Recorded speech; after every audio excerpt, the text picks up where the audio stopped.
juga. Nah, bedanya di Penjaga Iblis tuh seperti apa sih, mungkin secara world buildingnya, terus juga mungkin secara karakter desainnya sendiri gitu, dan apa yang mau ditunjukin di film yang keduanya ini di Penjaga Iblis itu, Mas? Satu perbedaannya adalah yang film ini saya menulis sendiri, skenario saya tulis sendiri. Kalau yang sebelumnya kan saya mendirect aja gitu ya. Jadi pasti kalau misalnya dibilang world buildingnya pasti beda sih, karena ini kita udah desain dari awal seperti apa, karakter-karakter ini juga ada fungsinya masing-masing, terusnya ada perannya masing-masing di story-nya. Terusnya kalau dari perbedaan dari yang film sebelumnya, tentunya dari treatment juga beda, dari cerita juga beda, dari apa yang mau disampaikan juga beda. Sebenarnya sih ya kita sih sebagai maker sih kita pengen nggak mengulang apa yang udah pernah kita kerjain ya, jadi nggak monoton gitu. Jadi kita coba aim yang lebih tinggi sih, gitu sih. Oke. Ya. Aku Raffi dari Medcom.id. Ini kan filmnya film horror action ya. Mungkin boleh ceritain bagaimana pembuatan koreografinya seperti apa dan tantangannya sendiri untuk membuat koreografi film aksi dibalut dengan nuansa horor gitu, Mas.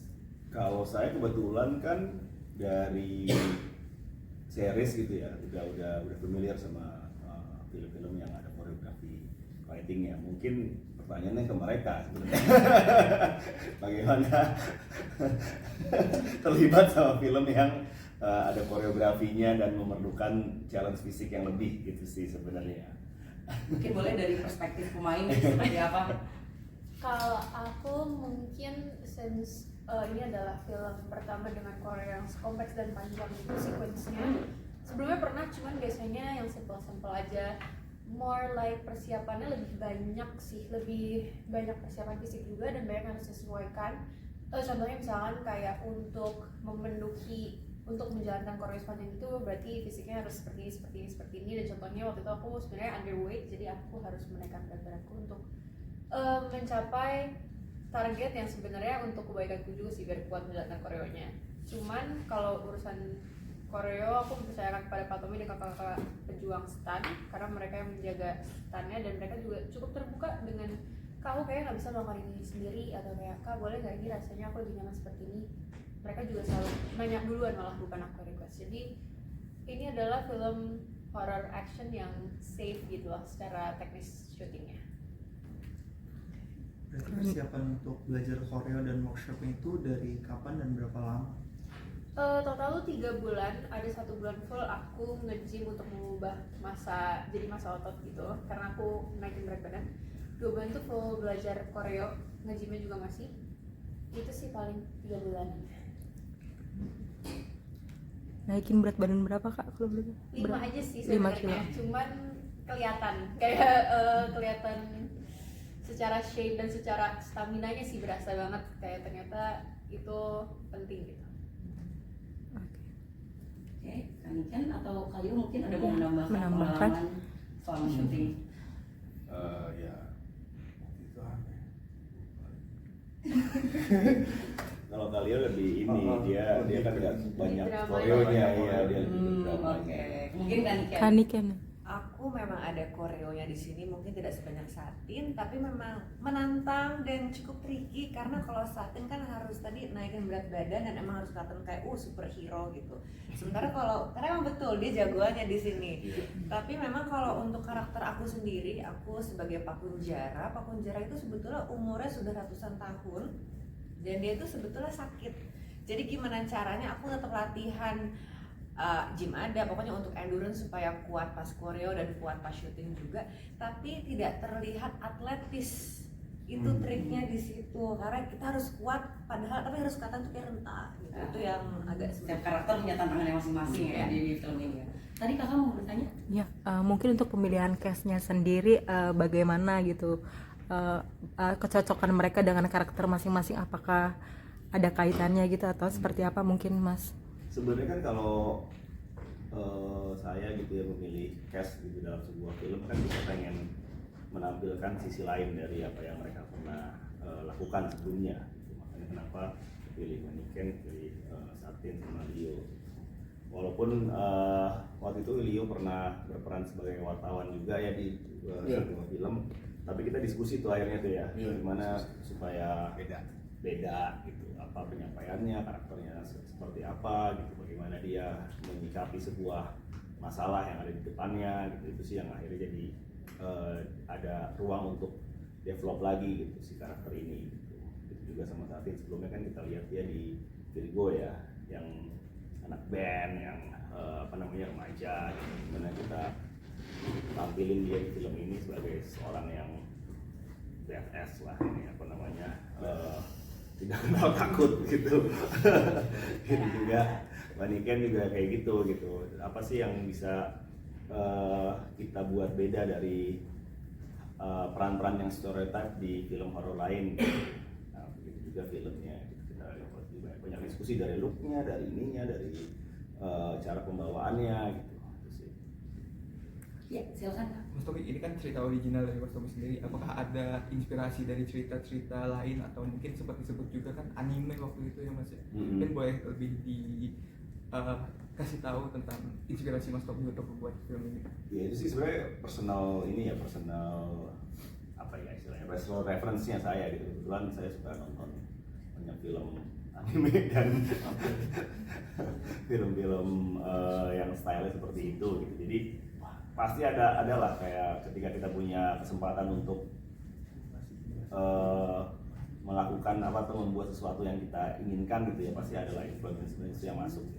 Kebetulan sama krunya juga mendukung gitu, kayak kita boleh Tom gitu, sama editor saya Arifin Cuung gitu. Kita banyak diskusi gimana untuk dapetin style ini di editing, sama Mas Bagus juga apa gerakan kamera apa yang kita bisa lakukan untuk membuat itu jadi nyata lah di live action gitu. Banyak sih diskusinya dan menariknya ya karena saya diberi ruang. Kalau dengan para castnya masing-masing, apakah ada diskusi sendiri mengenai karakternya? Kayaknya apakah ada kayak kalian coba ngambil dari karakter di film ini atau di karakter yang mana gitu? Iya tentunya ada, tapi biasanya saya berkasih karakter sheet gitu. Jadi background story-nya si karakter ini sebelum cerita ini dimulai, mereka udah ngalamin apa aja sih gitu. Jadi setiap karakter beda ininya sih, sheet-nya itu beda. Ya, silakan. Boleh siapa dulu nih? Nontoners dulu pakai Alia dulu. Boleh nontoners dulu ya. Silakan. Ya, saya lihat dari nontoners, saya mau nanya ke Kak Satin.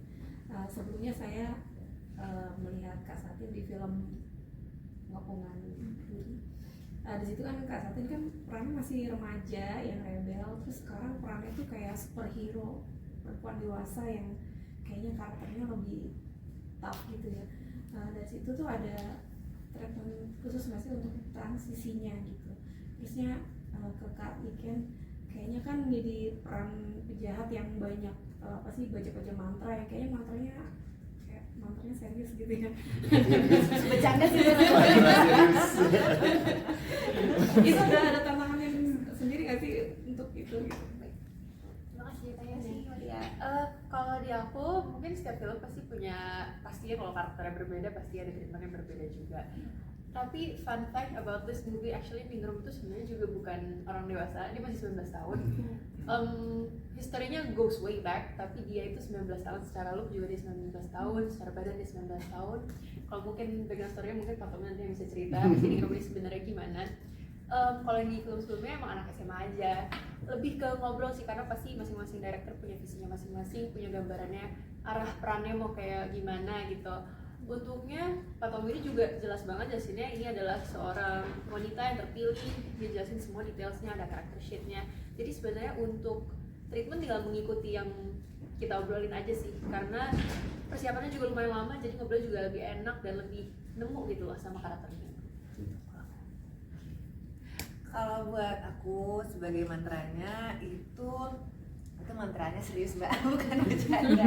Dan itu semua mantranya aku dapat dari Pak Tommy gitu. Jadi memang pas awal-awal dapat mantra cukup tegang. Aku ingat banget tengah malam aku WhatsApp Pak Tommy, Pak mantranya banyak juga ya. Sekarang aku udah mulai tegang. Tapi maksudnya pas aku pelajarin, aku malah jatuh cinta sama mantranya, dan itu bisa dibilang cukup lama buat keluar dari kepala aku. Walaupun setelah syuting lama itu kayak pas lagi diem, "Hah, kenapa mantra itu yang keluar di kepala ya," gitu. Jadi jujur emang ini agak lama. Dan untuk pendalamannya sendiri, yang pasti banyak diskusi sama Pak Tommy. Terus juga bener-bener pas untuk mantranya, instead of aku ngafalin satu mantra kata per kata, itu aku coba artikan dulu. Kebetulan aku juga nanya sama Pak Tommy artinya apa, jadi aku berusaha mengerti dulu artinya dalam bahasa Indonesia, baru aku lafalkan dengan bahasa Jawa. Dan itu pun juga ada guide-nya ya, karena kebetulan memang aku ini orang Jawa, tapi aku kurang bisa berbahasa Jawa. Apalagi ini Jawanya bukan hanya bahasa Jawa, ini Jawa kuno, di atasnya kromo inggil gitu. Jadi kalau bisa sih tidak boleh salah ya, karena takutnya salah dikit artinya nanti beda. Kamu orang Jawa ya? Ya, bukan Bali ya? Ada kira Bali. Aku juga orang Jawa. Oke. Kakak silakan. Ya, halo Kak, aku Nevi dari KLY. Untuk riset tentang metodologi lokal yang dipakai itu ada ya di website.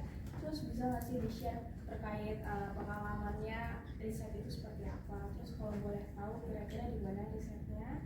Kemudian adakah kejadian yang aneh selama riset tersebut? Wah, risetnya dari mana-mana, dari Google sih kalau saya risetnya.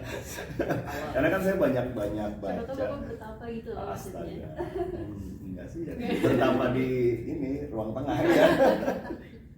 Sebenarnya risetnya dari sejarah sih kebanyakan. Jadi kan aku banyak baca buku lah ya, kayak sejarah Jawa, sejarah apa gitu, apapun itu. Nah, si penjaga libris ini kebetulan sih sebenarnya gabungan dari itu semua sih. Jadi apa yang pernah aku baca, jadi nggak pernah spesifik mengangkat satu budaya. Justru malah kita mau membuat sesuatu yang yang belum pernah diangkat gitu. Jadi memang nggak terlalu populer juga si kisah-kisah ininya gitu. Tapi kalau dari nama-nama karakter, dari nama apapun yang ada dalam ceritanya tuh lebih ke arti kata-kata nama-nama ini sih, aku research apa artinya apa segala macam itu untuk dijadiin dalam skenario gitu. Begitu juga si mantranya tadi gitu. Kebetulan aku ada konsultan bapak mertua aku. Internal konsultan ya. Jadi aku kasih kata-kata ini bahasa Indonesia, terus aku kirim ke dia, dan dia yang menerjemahkan. Dia nanya, ini kayaknya sebuah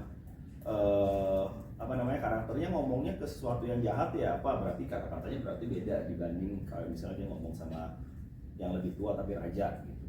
Nah, si bapak mertua aku lebih paham tuh itu tuh, karena dia kejawen ya.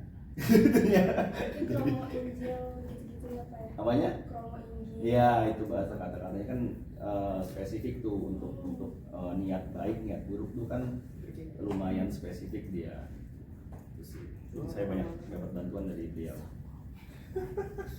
Lumayan kompleks sih berarti ya kalau misalnya kita membahas itu. Oke, mungkin teman-teman ada pertanyaan lagi, silakan Kak. Oke, ini mungkin buat Satin, ini kan debut di film horor dan jadi main karakter gitu. Ini waktu mengambil penjaga iblis tuh ada diskusi ke ayah sendiri nggak sih? Dan ini kan action juga, ada minta masukan atau seperti apa? Mungkin gitu. Tentunya ada ya, karena mentor terdekat kan ayah, dan dia juga sebenarnya juga pernah didirect sama Pak Tommy. Terus ya dia udah lebih jauh lebih paham tentang action, dan dia tuh selalu mengajarkan tentang safety-nya sih. Sama safety itu bukan cuma buat diri sendiri tapi buat orang sekitar juga. Jadi pasti sih ngobrol, karena bukan pressure ya, more like a challenge for me. Dimana betul pertama kali mendapatkan lead character udah langsung main action, terus horror juga belum pernah, jadi kayak nyemplung di kolam yang baru, benar-benar baru. Tapi turns out dikelilingi sama kakak-kakak pemain yang lain yang sangat amat sportif dan tidak menaruh pressure apapun, dan sangat memberi ruang aku juga untuk belajar. Itu yang paling buat aku berharga, dan pelajaran yang banyak banget aku dapetin tuh dari mereka ini.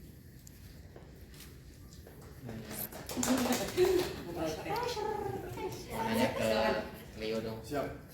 Kan udah jadi wartawan lagi nih di film ini, tapi wartawan yang menginvestigasi kasus gitu. Tapi kalau lihat di trailer juga kayaknya jadi wartawan yang apa ya, introvert gitu ya kayaknya, lebih dalam gitu kayak penyendiri. Terus kayak nah ini gimana sih ceritanya Leo membangun karakter wartawan Daru ya namanya di film ini tuh seperti apa gitu, dan kayaknya juga temenan sama polisi juga kan kayaknya kalau di film ini itu gimana, mungkin bisa ceritain nggak Leo, apa harus temenan sama teman-teman wartawan investigasi atau gimana? Enggak juga. Itu, ngebedah karakter Daru itu gampang-gampang sulit karena kan kalau misalnya kan kepercayaannya terhadap manusia, terhadap yang tidak terlihat, terhadap ya udah dia cuma percaya sama dirinya sendiri dan dia berusaha mengkontrol dirinya sendiri. Tetapi datanglah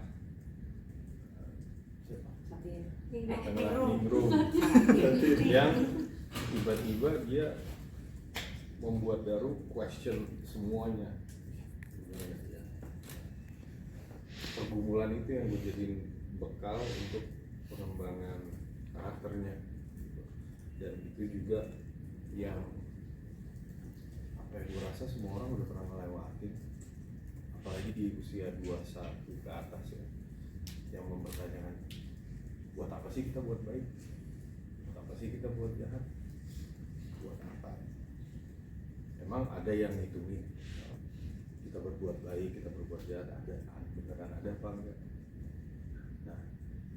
Nah, si Daru tuh tipe yang, tapi dia nggak eksplosif, nggak keluar, lebih ke dalam. Mungkin challenge-nya selama menjadi Daru yaitu menyimpan itu semua di dalam, dan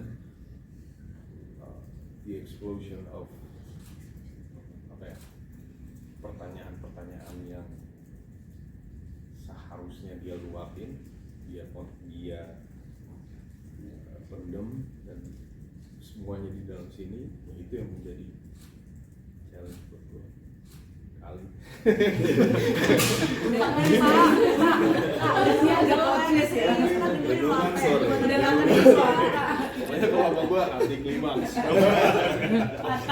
Kalau di antara Ningrum sama Pak Kunchara itu Daru posisinya di mana sih? Dia ngebelain siapa atau timnya siapa gitu?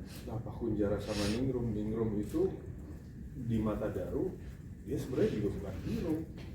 Dia itu anti-hero, tetapi dia melakukan kayak misalnya kita gini deh, membunuh itu salah apa benar? Salah kan? Tapi kalau membunuh pembunuh itu salah apa benar? Benar. Salah juga kan? Tapi ada yang bilang benar. Nah itu dia, itulah Ningrum gitu. Nah kalau misalnya Pak Kunchara ini udah ya killer gitu. Oh ya udah, she's wrong, that's wrong juga. Tapi this one is better gitu. Jadi kayak agak susah. Nah Daru tuh berada di posisi itu, mempertanyakan itu semua. Cukup clear ya Kak George. Oke, yang lain teman-teman?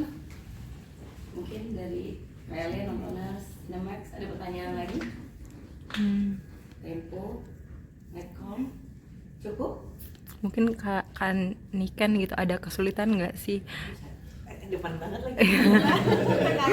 saat apa namanya, untuk memerankan sosok yang penyihir, ya itu ada kesulitan nggak sih? Kesulitannya pasti ada karena karakternya Pak Kunchara itu jauh banget dari karakterku sendiri sebagai Niken. Niken aslinya Ciawane gitu, agak mirip ya. Tapi di Pak Kunchara tuh aku harus berubah 180 derajat. Kesulitannya ada, tapi untung banget karena Pak Kunchara adalah karakter fiktif yang dibuat oleh Mas Tommy. Jadi pada awalnya tuh aku bener-bener banyak diskusi sama Mas Tommy, ini Pak Kunchara mau dibawa kemana, gesturnya gimana, olah tubuhnya gimana. Jadi setelah banyak diskusi sampai akhirnya kita setuju di satu titik, barulah aku dari situ menggunakan segala imajinasiku untuk menghidupkan karakter Pak Kunchara. Aku bahkan sampai bener-bener perlu waktu untuk menyendiri karena sesuai dengan karakternya Pak Kunchara tuh cukup tidak nggak pernah berhubungan dengan manusia lain, mungkin sama makhluk lain tapi tidak dengan manusia. Jadi aku udah gimana caranya ya, aku cari waktu, dan di situ pula aku belajar cara gesturnya gimana dan cara ngomong. Tapi aku baru ingat nih, sebenarnya ada fun fact begitu aku mendalami peran Pak Kunjara. Mungkin nggak tahu, mungkin suatu kebetulan ya, tapi Pak Kunjara itu yang sangat challenging adalah bagian ngafalin mantra-mantra Jawa. Hai. Apa namanya, mantranya Pak Kunjara, dan itu sebetulnya mantranya artinya tuh serem-serem banget. Ada suatu hari gitu aku udah oke, hari ini harinya mantra Pak Kunjara, aku benar-benar duduk di kamar, aku baca satu-satu. Pas aku selesai baca satu mantra, tiba-tiba itu rumahku lagi kosong ya, hanya ada staf aku satu orang di bawah, rumahku 2 lantai. Aku lagi baca, tahu-tahu dari luar ada jeduk. Terus kayak, hah? Nggak ada apa-apa, serius. Ini nggak tahu ya suatu kebetulan apa nggak, tapi pada saat itu staf aku satu lagi di bawah, lagi tidur siang. Karena abis itu aku langsung, kan kaget ya, saya punya 2 kucing juga. Tapi intinya karena ada abis baca satu mantra, ada jeduk, kayak ada yang jatuh. Saya kaget dong, siang-siang bolong saya langsung keluar, nih merinding nih. Keluar, ternyata semua kamar pintu kebuka, tidak ada barang jatuh. Saya cek kucing-kucing nggak ada, saya turun ke bawah lagi tidur, mbak saya lagi tidur. Lalu kayak ini kenapa ya? Oke, pas baca mantra lagi, artinya gitu lagi. Ya udah, akhirnya mbak saya bangunin langsung, mbak temenin mau ngelanjutin baca. Tapi itu sih fun fact Pak Kunjara. Jadi justru karena aslinya penakut banget, terus harus menjadi seorang villain yang super gitu. Jadi kayak lebih ke mental sih yang diuji gitu sebetulnya. Mantra apa sih sebenarnya Pak? Tahu, tanyain ini membawa mertua aku lah. Waduh kok agak serem ya. Gitu kesulitannya itu melawan rasa takut. Ya, untuk ada Mbak sebagai support system ya. Kalau nggak kayak keluar rumah manggil tetangga. Nggak ada apa, soalnya siang bolong. Dan lagi sendiri. Oke, teman-teman ada pertanyaan lagi mungkin? Mungkin mau melanjutin, kalau dari Satin sendiri karakter Ningrum apakah ada fun fact juga?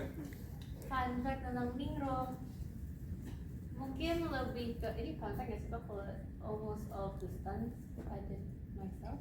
Itu fact aja sih. Itu fact ya? Itu nggak fun. Apa yang fun?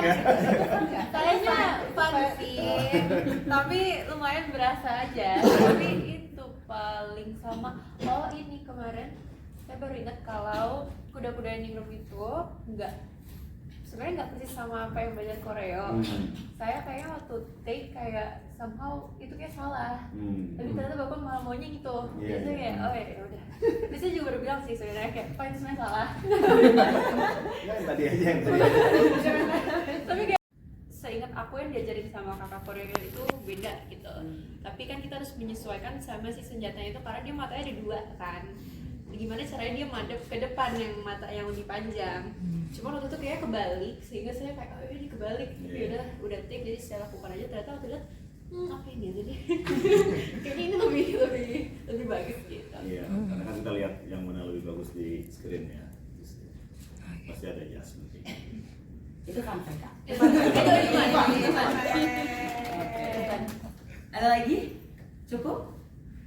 Mas Tommy, yang tadi soal mantra mungkin apa sih cara konsepnya gitu, karena mungkin kalau tadi Kanikan sempat spill gitu, kalau dalam arti bahasa Indonesianya gitu waktu sebelum ngasih ke mertua tuh apa gitu, atau mungkin saya pengennya mantranya tentang ini apa? Sebenarnya sih itu kan permohonan aja sih sebenarnya intinya ya, atau kayak nggak tahu, aku kan dulu kan sering menulis puisi ya, itu tuh sebenarnya puisi sebenarnya.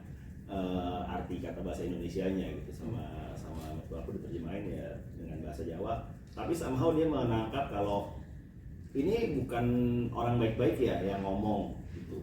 Jadi makanya kenapa pemilihan katanya pun seperti itu gitu, bukan yang kayak memohon kepada Tuhan gitu, memohon pada apa namanya, jadi kata-kata yang dipilih itu seperti itu gitu, karena dia tahu si karakter ini bukan orang baik-baik nih gitu.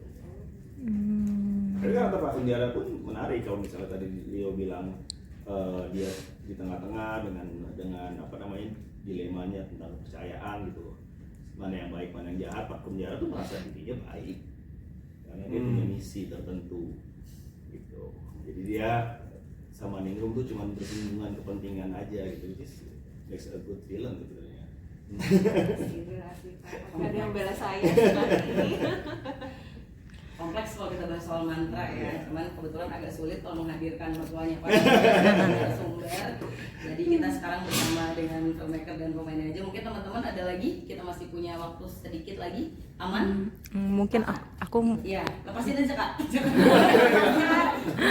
aku ada di trailer sih adegan antara Ningrum sama ya itu mungkin bisa di apa namanya spill nggak itu tuh gimana waktu syutingnya dan segala macamnya diceritain sedikit. Yang bagiannya Yang lagi berantem iya lagi ya saat itu. Oh, dari pemain atau mungkin diwakili oleh Pak? Ya boleh lah, boleh dua-duanya. Adegan intens. karena apa gitu? Iya. Ya rebutan cowok.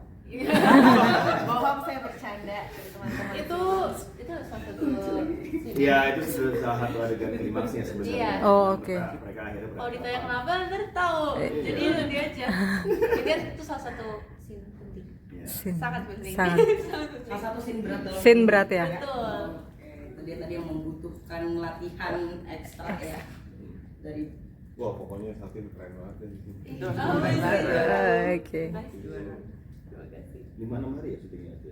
Yang endingnya? Iya. Iya. Lumayan kompleks. Lumayan kompleks. Oke, kalau gitu, oh iya, boleh. Untuk Mas Tommy mau nanya dong, penjaga iblis dosa turunan. Dosa bener, desa lagi sorry. Penjaga iblis dosa turunan. Sebagai subjudul, dosa turunan itu sebagai subjudul. Apakah kedepannya penjaga iblis ini bisa dijadikan franchise dan apakah ada rencana untuk membuat universe sendiri dari penjaga iblis? Insya Allah. Ya. Amin. Sebenarnya sih selalu ada ruang untuk itu ya, karena kan kita sebagai storyteller kan kita sebenarnya banyak yang ingin disampaikan gitu. Apakah itu dalam wadah satu franchise atau dengan wadah judul-judul lain gitu, tapi ada baiknya kalau misalnya memang si penonton atau audiens sudah tahu dunianya kan, jadi lebih mudahnya buat itu aja sebenarnya kalau kita mau membicarakan hal yang lain dengan karakter-karakter yang ini yang orang udah familiar sama itu. Terjawab Kakak? Cukup teman-teman? Silakan. Dari tadi sebetulnya aku nunggu Kak, silakan Kak. Kalau Satu saya pertanyaan terakhir ya. saya Jasmine dari Tempo. Sebelumnya udah sempet wawancara juga ya sama. Oh, yang di Zoom kemarin ya? Iya, di Zoom. Oh, iya. Sebelum lebaran gitu. Ini satu pertanyaan aku udah sampaikan juga sebelumnya ke kalian berdua. Tapi aku belum dapat jawaban juga dari Kaningrum sorry. Kaniken dan Ningrum Mas. Manjani. Iya, sebenarnya film horor Indonesia kan ya udah cukup banyak gitu ya. Cuman kebanyakan memang mengangkat soal perempuan yang menjadi korban gitu dan emang apa ya bisa mengumpulkan power atau kayak mereka balas dendam ketika udah jadi hantu atau kayak udah bangkit dari kubur gitu.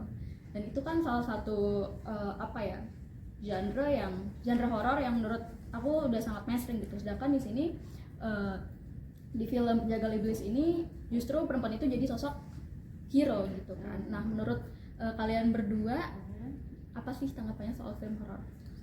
Nah, kayak gitu. Tanggapan soal film horor. Film horor yang seperti itu dan Penjagal Iblis. Oke, mungkin kalau untuk film horor ya masing-masing punya preferensi sendiri dari masing-masing PH dan filmmakernya untuk membuat film seperti apa ya, mungkin aku tidak akan berkomentar ke sana. Cuman kalau untuk Penjagal Iblis Dosa Turunan sendiri, itulah alasan dari awal kenapa aku langsung semangat banget begitu dapat tawaran main di film ini gitu. Tadi udah Mbak bilang, jarang sekali ada sosok perempuan melawan perempuan. Walaupun mungkin kalau di sini Ningrum adalah karakter superhero-nya, dia hero-nya. Sementara Pak Kunjara dia villain-nya.